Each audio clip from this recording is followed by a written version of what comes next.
आज महाराष्ट्र की सियासत से एक बड़ी खबर आई। एनसीपी नेता फहमीदा हसन खान ने गृह मंत्री अमित शाह को एक चिट्ठी लिखी और ये चिट्ठी सियासी हलकों में अब खूब चर्चा का सबब बन गई है। फहमीदा ने पीएम आवास के सामने हनुमान चालीसा, नमाज, गुरु ग्रंथ साहिब और नवकार मंत्र पाठ करने की इजाजत मांगी है। फहमीदा की ये मांग है कि चालीसा वर्सेस अजान विवाद को एक कदम और आगे ले जाया जाए।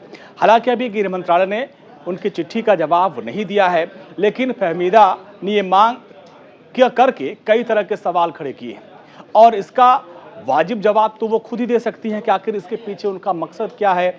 और जो उन्होंने मांग की है कि भाई पीएम आवास के बाहर वो क्यों चालीसा का पाठ करना चाहती हैं, और फहमीदा हसन खान हमारे साथ सीधे जुड़ रही हैं।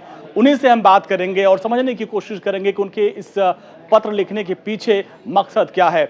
फहमीदा जी, बहुत बहुत स्वागत है आपका। फहमीदा जी, आपने प्रधानमंत्री आवास के बाहर चालीसा और दूसरे धर्म ग्रंथों के पाठ करने की अनुमति मांगी है। अमित शाह जी को आपने सीधे एक पत्र भी लिखा है। इस पत्र का मजमून क्या है, इसमें क्या मांग की गई है आपने, और दूसरा आपको ऐसा क्यों लगता है कि पीएम आवास के बाहर ही हमको ये पाठ करना चाहिए? आज हमारे देश में बहुत सारे धर्म और जाति के लोग रहते हैं जी। तो हमारी एक गंगा जमनी तहजीब रही है। हाँ। आज नवनीत राणा एक सांसद होने के बावजूद वो बोल रहे हैं कि हम सीएम निवास के बाहर आके हनुमान चालीसा पाठ करेंगे। जी। तो आज उनको समझना चाहिए कि मैं एक सांसद हूँ। आज उद्धव ठाकरे जी पहले एक सेना के सिर्फ प्रमुख थे, शिवसेना के संगठन के प्रमुख थे। जी। अभी वो एक राज्य के प्रमुख है। हाँ। तो एक राज्य के अंदर सारे धर्म, सारे जाति के लोग रहते हैं। हाँ। तो उनको जो भी फैसला करना पड़ता है जी। वो सारे फैसले उनको सब जाति, सब धर्म के लोगों को लेके करने पड़ते हैं। अच्छा।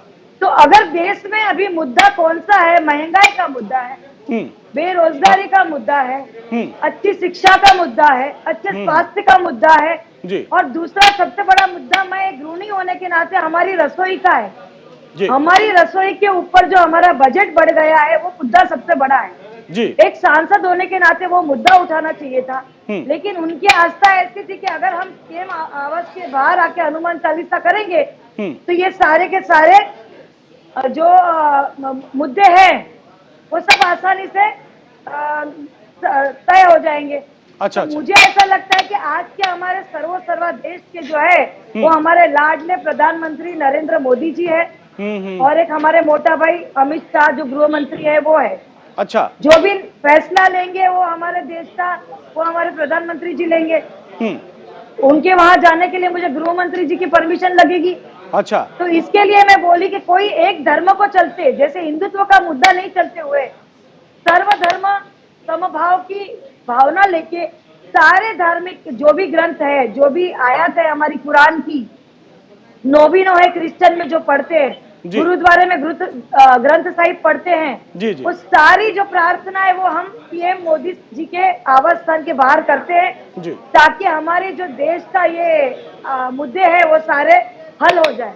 नहीं, सवाल ये है कि एक तरफ अगर सांसद महोदया और उनके पति कह रहे हैं कि हम सांकेतिक विरोध के तौर पर सीएम आवास के बाहर हनुमान चालीसा का पाठ करेंगे, आप तो उसका विरोध करती हैं, और आप यहाँ कह रहे हैं कि नहीं हम पीएम आवास के बाहर जाके चालीसा पढ़ेंगे, तो ये तर्क समझ में नहीं आया।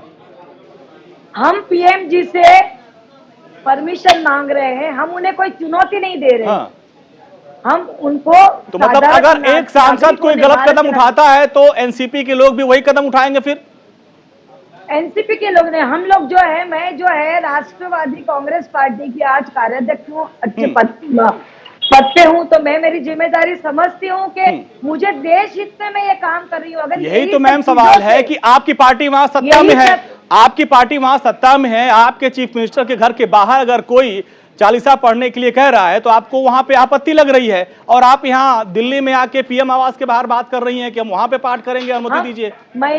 मैंने उनको, पीएम जी को मैंने चुनौती नहीं दी है, मैं उनसे रिक्वेस्ट कर रही हूँ अगर यही समस्या का हल है, यही समस्या का समाधान है तो हम पूरी भारत की जनता जो है वो आते हैं, हमारे जो सर्वा देश की आज पीएम है उनके पास आके अगर ये प्रार्थना करते हैं सब धर्म के देवी देवताओं से, सब धर्म के गॉड क्या से, अल्लाह क्या से। पीएम मोदी ने आपसे ये कहा है कि चालीसा जो पढ़ने के लिए नवनीत राणा ने कहा, उनके कहने पे कहा है, क्या उसी से सारा हल हो जाएगा, ऐसा पीएम ने कहा है जो आप उनके पास जाएंगी? परमिशन मांगी है मैंने गृह मंत्रालय से कि अगर ये समस्या का हल ये पढ़ना ही है हम्म। तो आप हमें भी परमिशन दीजिए कि हम हमारे वही देश तो के मैं जो वही तो मेरा सर्वोपरि सवाल है कि आपको ये किसने बता दिया कि चालीसा पढ़ना ही सारी समस्याओं का हल है? ये आपके आज मैं ये लोगों से एनसीपी की मांग है क्या? एनसीपी को लगता है कि चालीसा पढ़ने से सारी समस्याएं खत्म होंगी? ये एनसीपी की मांग नहीं है सर, ये मेरा निजी मामला है कि मैं ये निजी तौर से बोल रही हूँ कि अगर लोगों को लगता है कि यही हल है और वैसे ही आके उन्होंने सीएम को हमारे चुनौती दी है, अच्छा। तो क्यों ना हो हम सर्वोपरि जो है हमारे आज भारत देश के तो पूरे एक जो निर्दलीय करता धरता है सांसद वो ने नरेंद्र सीएम को मोदी जी चुनौती है। दी, तो इसलिए आप पीएम को चुनौती देंगी? चुनौती नहीं दे रही हूँ मैं, आपको वही बोल रही हूँ, मैं उनसे देखिए, रिक्वेस्ट कर कहने का रही हूँ, तरीका मैं वही है, चुनौती नहीं कहने दे का रही हूँ। तरीका थोड़ा अलग है, करना तो आप भी वही चाहती हैं जो वो चाहते हैं। नहीं नहीं, हाँ। आप एक बात समझिए, पहले गुड़ी पड़वे के दिन से आज अपने राज ठाकरे जी ने एक मुद्दा उठाया लाउड स्पीकर का। जी अगर वो लाउड स्पीकर बोलते थे तो चलता था, उस पर कोई भी हमें आपत्ति नहीं होती थी, जी। लेकिन उन्होंने लाउड स्पीकर के साथ में अजान को जोड़ दिया। हाँ। अभी लाउड स्पीकर में क्या खाली अजान ही बजती है क्या? क्यों मठों में लाउड स्पीकर नहीं बजते? क्यों मंदिरों में लाउड स्पीकर नहीं बजते? सब जगह पे लाउड स्पीकर है। अगर मुद्दा लाउड स्पीकर का होना चाहिए, जी। जो भी देश हित में मुद्दा हो वो मुद्दा होना तो चाहिए। तो उसके क्या ऊपर जो एनसीपी भी उसका एनसीपी गलत ये फायदा मांग करती उठाता है कि लाउड स्पीकर चाहे वो मस्जिद पे बजे, चाहे मंदिर पे बजे या गुरुद्वारा पे बजे, उसकी जो जो जो कोर्ट की जो जो जो निर्देश दिया गया है उसके गाइडलाइन जो मुताबिक भी उसके उसके आवाज की जो उसको ट्यून को तय किया जाए, इसकी मांग आप करेंगी कि आप भी जो ठाकरे साहब ने कर दिया, आप भी उसी सहारे खड़े हो गए कि हमको भी यही करना है? सर जी देखिए, आज हम लोगों ने अयोध्या के टाइम पे भी मुसलमानों ने कोर्ट का फैसला माना, जी आज भी हमारे जी परमिशन के अंदर क्राइटेरिया आता है, वो जी क्राइटेरिया के अंदर उनके इंस्ट्रक्शन आते हैं, वो अगर सही है तो ही परमिशन मिलती है। जी। तो जो भी लेकिन सामाजिक अब हित यही में तो फैसला देखिए, होगा जो वो हमें आम मंजूर है। सार्वजनिक जीवन में आप लोग होते हैं, जिम्मेदारियां बढ़ जाती है। राज ठाकरे साहब का ये कहना है कि सुबह सुबह हम लोगों को डिस्टरबेंस होता है कि जो अजान की आवाज, अजान से दिक्कत नहीं है, तो तेज लाउड आवाज में स्पीकर पे किया जाता है, उससे उनको दिक्कत है, इसको हटाया जाए, ये उनकी मांग है। सर मैं जहाँ रहती हूँ ना, वहाँ 7 मस्जिद, एक हमारे शिव जी का मंदिर है और एक जैन मंदिर है। जी तो जब भी हमारी अजान होती है उसके 10-15 मिनट बाद में यहाँ भी आरती होती है, घंटनाद होता है, शंखनाद होता है, सब कुछ होता है। जी लेकिन हमारे कॉम्प्लेक्स में 14 टावर है जी और सारे लोग एक साथ में रहते हैं, जी लेकिन किसी को तो ऐसा नहीं, पाठ होते वो भी लाउड स्पीकर पे होते हैं, लेकिन किसी को किसी से तकलीफ देखिए, नहीं है। यही भक्ति और फहमीदा दी, भक्ति यही तो हमारे राजनीति का हिंदुस्तान की बनाया जा रहा है। खासियत है कि आप सभी एक साथ रहते हैं और सब अपने अपने धर्म का अपने अपने मुताबिक पूजा पाठ, नमाज, अजान करते हैं। लेकिन अगर इसको सियासी मुद्दा जी। बनाया गया है, तो आप लोग सियासत में हैं, आपकी पार्टी सत्ता में है, तो क्या आप लोग एक बार फिर से मांग करिए कि भाई जो वायु प्रदूषण का मामला है उसको मिलकर हम हटाएंगे, चाहे वो मस्जिद पे हो, मंदिर पे हो, चाहे जिस पे हो, उसको हटाया जाए, कड़ाई से उसका पालन किया जाए। क्योंकि देखिए, बीएमसी में भी आप ही की पार्टी है, आपके सहयोगी की पार्टी है, सत्ता में आप हो, तो क्यों ना इसको कड़ाई से किया जाए और महाराष्ट्र से शुरुआत की जाए? नहीं, वही आज इन लोग की सर्वोपरि बैठक हुई है, उसमें हाँ। वही निष्कर्ष निकला है हम्म। कि जो भी है डेसिमल एक तय करेंगे, वो डेसिमल के ऊपर किसी को जाना नहीं है। आजू बाजू में किस तरह का माहौल है, जी। किस तरह के पेशेंट रह रहे हैं, किसी को दिक्कत नहीं है, हाँ उस हिसाब से वो करेंगे। जी। नहीं, ये अच्छी पहल है, लेकिन इस पे आगे काम करना चाहिए ना। सुप्रीम कोर्ट ने कितने बहुत समय पहले ये आदेश दिया था, लेकिन उसका पालन कोई नहीं कर रहा है। तो ऐसे में अब क्या सिर्फ इस पर सियासत होगी, या आपकी पार्टी की सरकार है, आप सत्ता में हैं, आप इस पर एक बानगी दीजिए, एक उदाहरण दीजिए कि भाई हम महाराष्ट्र में हमने इसको कम कर दिया, आपको आपकी देखा देखी बाकी राज्यों में भी कम करना पड़ेगा, ये आप करिए। या पीएम के आवास के बाहर चालीसा पढ़ के आप भी सुर्खियों माना चाहते हैं नवनीत राणा की तरह? सुर्खियों में कोई नहीं आना चाहता। मैं मेरे घर में ही हूँ। मैंने हाँ। परमिशन मांगी है, अच्छे तरीके से मांगी है कि आप जो मुद्दे है, मुद्दे से भटकाने का काम मत कीजिए। जो मुद्दे के ऊपर जो हमें राय निकालनी है, जो हमें रास्ता निकालना है, वो रास्ता निकाल के उसका सुलझाओ, यही ना तो ही कि लोगों देखिए को मैम, सवाल तो धर्म के यही है ना। राजनीति में एक भटकाइए। निर्दलीय सांसद उसके पति ने कहा कि हम सीएम आवास के बाहर हनुमान चालीसा पढ़ेंगे, सुर्खियों में आ गए, मीडिया में उनका इंटरव्यू चलने लगा। आपने भी वही कह दिया कि हम पीएम आवास के बाहर करना चाहते हैं, हमको हमको जो है इजाजत दीजिए, तो आप भी सुर्खियों में आ गई। मैं लोगों से यही पूछना चाहती कि यही सब करने से होने वाला है, तो मुझे लगता है कि सारे पीएम, सारे सीएम सबको राजीनामा देके सिर्फ यही काम करना चाहिए। जैसे कि ताली और थाली बजाए, वैसे यही सब करवा के अगर हमारा देश तरक्की पे जा रहा है, अच्छी तरह जा रहा है, तो फिर यही काम करना चाहिए लोगों को। जी जी। अच्छा, एक चीज ये भी है, सवाल बन रहा है कि आप कह रहे हैं कि सभी धर्म ग्रंथों का पाठ होना चाहिए, तो क्या आप अकेले हनुमान चालीसा, गुरु ग्रंथ साहिब और अजान का पाठ करेंगी, या आपके साथ, हमने सुना कि करीब 100 लोगों की टीम है, गाजे बाजे के साथ आप जाएंगी वहां पे? मेरे साथ में देश की जनता जुड़ना चाहती है तो मैं उनको मना नहीं कर सकती, हाँ क्योंकि अगर कोई चीज अच्छी होती है, देश हित में होती है, राष्ट्र हित में होती है, तो ठीक है ना। देखो, अगर वो परमिशन देते हैं तो हाँ। ये तो बीच में आ रहा है ना सर। तो आपको क्या लगता है कि पीएम आवास के बाहर इस तरह के चालीसा और पाठ भजन करने का परमिशन आपको मिल जाएगी? अभी तक 2 दिन हुआ, नहीं मिली है, अभी आगे देखते हैं। नहीं, आपने कभी सोचा है कि क्या वाकई ये जो आपने अपील की है वो वाजिब है? क्या पीएम आवास के बाहर इस तरह सैकड़ों लोगों के साथ चालीसा अजान पढ़ने की अनुमति मिलनी चाहिए? आप एक नागरिक हैं, एक जिम्मेदार पार्टी मैं के नेता हैं। मैं एक भारतीय नागरिक के हिसाब से मैं भी वही समझाना चाहती हूँ लोगों को कि ये सब करने से कुछ नहीं होता है। हाँ। आज लोगों ने आपको चुना है विकास के लिए, हम्म। लोगों की समस्या का समाधान करने के लिए। हम्म। तो ये सारी चीजें ना करते हुए अगर हम हमारे असली मुद्दों पे ध्यान जी। दें और ये समय हम जो इसमें तो लगा रहे थे मैम, वो ये उसमें चीज आप लगाए अपने तो कम से महाराष्ट्र कम में ये अघाड़ी तरक्की सरकार में होगी। क्यों नहीं कर सकते? आप एक एग्जाम्पल सेट तो करिए। आपके मुख्यमंत्री ने उन दोनों सांसद और विधायक पति पत्नी को उठाकर जेल भिजवा दिया, राजद्रोह का मुकदमा करवा दिया। तो पहले आप अगर अपने घर को दुरुस्त करें तो बेहतर आप प्रधानमंत्री को राय देंगी ना। पहले आप हमारा एग्जाम्पल घर सेट करिए। दुरुस्त ही है। महाराष्ट्र में हमारा क्या जो घर आपने, है दुरुस्त अघाड़ी की है। सरकार ने क्या विकास कर दिया? महाराष्ट्र का जो अच्छी तरीके से आज सत्ता चला रही है, लेकिन 105 सांसद होने के बावजूद भी इन लोग राज नहीं कर सके। यही द्रोह लेके इन लोग हमेशा कोई एक महीने में तारीख डिक्लेयर करते, जनवरी में ये तारीख को सरकार गिर जाएगी, फरवरी में ये तारीख को सरकार गिर जाएगी, मई में ये तारीख को सरकार, अभी नई तारीख दी है 12 मई तक का, वापस से कोई ना कोई नया बवाल खड़ा करेंगे। अरे सरकार चलाने तो दो, 2 साल कोरोना काल में भाई, ऐसे ही चले आपके गया। सांसद संजय राउत साहब को कल हम अपने दर्शकों को सुनवा रहे थे, वो कह रहे थे कि हमारे शिव सैनिक मरने और मारने को तैयार रहते हैं।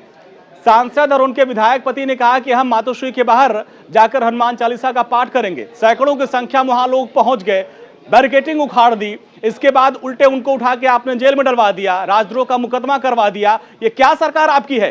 अपने अपने मुख्यमंत्री से, सरकार से आपने सवाल किया कि एक चुनी हुई सांसद को उठा के आपने जेल में ठुकवा दिया? आज चुनी हुई सांसद जो है, हाँ। वो निर्दलीय चुनाव लड़ती है और पीठ बड़ी किसका लेती है? राष्ट्रवादी का लेती है। एक टाइम पे वो कहती है कि शरद पवार हमारे बाप थे, लेकिन ठीक है। आज उनको कैबिनेट में जाना है तो इसके लिए उन्होंने बाप भी बदली कर दिया। आज उनको कुछ पद पाना है तो उन्होंने राज ठाकरे का जो एजेंडा था वो अपने हाथ में लेके, आज बीजेपी के क्यों इतने सारे लोग हैं, क्यों मुंबई में इन लोग नहीं आए? अच्छा, एक सवाल ये भी बन रहा है फहमीदा जी, आप हनुमान चालीसा का पाठ करने की बात कर रही हैं कि पीएम आवास के बाहर हनुमान चालीसा का आप पाठ करना चाहती है। मान लीजिए आपको अनुमति मिल जाती है, तो क्या आपको हनुमान चालीसा आती है? कैसे आप पाठ करेंगी? दो चार लाइन सुना सकती हैं आप? जी, मैं जरूर सुनाऊंगी आपको। जी, चालीसा लेके बैठी हैं आप? सर, मैं रोज पढ़ती हूँ चालीसा, दुर्गा चालीसा, विष्णु चालीसा। अरे वाह। जय हनुमान ज्ञान गुण सागर, जय कपी सती लोक उजागर, रामदूत अतुलित बलधामा, अंजनी पुत्र पवत सुत नामा, महावीर विक्रम बजरंगी, कुमति निवास सुमति के संगी, कंचन वरन विराज सुवेसा, कानन कुंडल कुंचित केसा, हाथ वज्र जो ध्वजा विराजे, कांधे मुंज जनेऊ साजे, शंकर सुवन केसरी नंदन, तेज प्रताप महाजगवंदन, विद्यवान गुणी अति चातुर, राम काज करिबे को आतुर, प्रभु चरित्र सुनेबे को रसिया। राम लखन सीता मन बसिया, सूक्ष्म रूप धीर सिंह दिखावा। विकट रूप धरि लंक जलावा, भीम रूप धरि असुर सहारे। रामचंद्र के काज सवारे, लाए सजीवन लखन जियाए। श्री रघुबीर हर्षि उर लाए, रघुपति किन्ही बहुत बड़ाई। तुम मम प्रिय भरत सम भाई, सहस बदन तुम रोज सगावे। अस कही श्रीपत कंठ लगावे। सर ये पूरा 10 मिनट का हनुमान चालीसा बजरंग बाण और नहीं ठीक है, अष्टक है। अब ठीक है, जी, देखिए हम आपने रोज पढ़ते आपने हैं। हनुमान चालीसा पढ़ लिया, बजरंग बाण पढ़ने की जरूरत नहीं है। लेकिन वही है जी। कि क्या क्या जो एक निर्दलीय सांसद ने जो आपको आपके हिसाब से वो गलत किया उसने, हालांकि वो ये कह रही थी कि हम सांकेतिक रूप से विरोध प्रदर्शन दर्ज करवाना चाहते थे, हमारा कोई मकसद नहीं था कि धार्मिक भावनाओं को भड़काया जाए, ये उन्होंने अपने बयान में कहा। नहीं, लेकिन अब उन्होंने आप उनके विरोध में पीएम आवास के बाहर जाके पाठ करने की बात कर रही हैं। आज नवनीत राणा ने पुलिस से भी बहुत गाली गलौज की है। उन्होंने चुनौतियां दी है। अभी जैसे मैं अनुमति मांग के मेरे घर में ही बैठी हूँ ना, मैं गई तो नहीं, मुझे अनुमति देंगे तो जाएंगे। इनको जब मना किया था कि मत आओ, अभी आज हम सत्ता में होने के बावजूद भी अगर बीजेपी के खिलाफ आंदोलन निकालते तो हमें भी घर के नीचे नोटिस आ जाती है, तो हम घर से बाहर नहीं निकलते हैं। तो उनको भी नोटिस आई थी, तो उनको भी नहीं निकलना चाहिए था घर से बाहर। नहीं, एक तो अभी आपके देखिए माध्यम से चुप हो जा आपकी सकते जो थे। आपकी वहां के जो सांसद हैं वो मातोश्री के बाहर बैठी थी और उनका इंटरव्यू हम लोग चला रहे थे। वो कह रहे थे हम तो वेलकम के लिए बैठे हैं, आए सांसद महोदया, उनके विधायक पति आए, हम उनका स्वागत करेंगे और प्रसाद भी खाएंगे। एक तरफ तो मातोश्री के बाहर आपके सहयोगी गुट के लोग वहां पर बैठे उनका इंतजार कर रहे थे प्रसाद खाने के लिए, और 400-500 शिव सैनिक भेज दिए थे गेट उखाड़ने के लिए।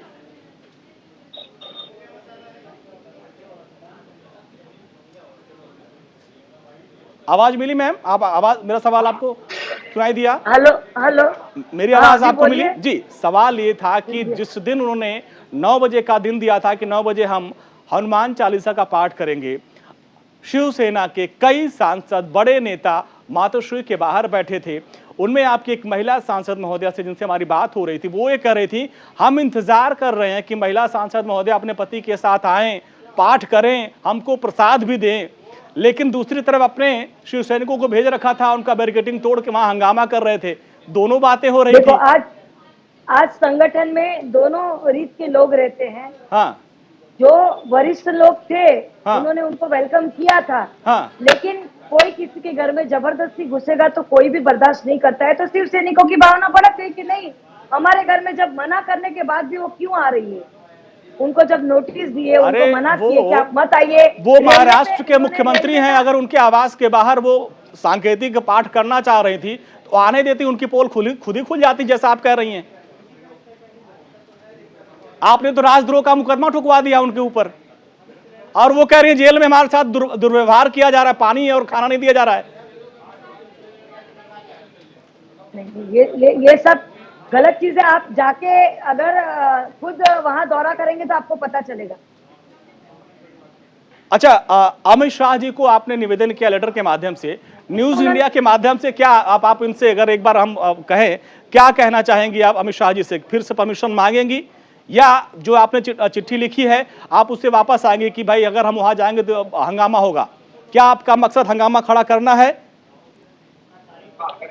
मेरा मकसद कोई भी हंगामा खड़ा करना नहीं है, कोई भी लॉ एंड ऑर्डर खराब करना नहीं है। मैं मोटा भाई से अभी भी यही कहूंगी, मोटा भाई, जो तमने आ બધું બરાબર લાગતું હોય તો તમે મને પરમિશન આપી શકો છો। જો તમે મને પરમિશન નહીં આપો તો તમે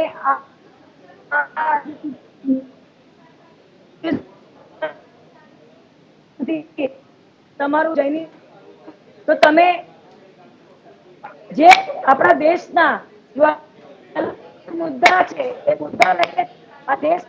चलिए फहमीदा जी, आपकी आवाज कट रही है। आपके जो नेता हैं, आपके जो राष्ट्रीय अध्यक्ष हैं, वो उनके भी प्रधानमंत्री मोदी और मोटा भाई से बड़े अच्छे ताल्लुकात हैं, आप उनके माध्यम से अपनी बात कहलवा सकती है। बहुत बहुत शुक्रिया, आपने कीमती वक्त दिया, अपनी बात रखी। ये थी फहमीदा हसन जी, जिन्होंने गृह मंत्री को लेटर लिखा और कहा कि पीएम आवास के बाहर हम हनुमान चालीसा और सभी धर्मों का पाठ करना चाहते हैं, हमको अनुमति दी जाए। फिलहाल वक्त छोटे से ब्रेक का, फौरन हाजिर होंगे कुछ और खबरों के साथ।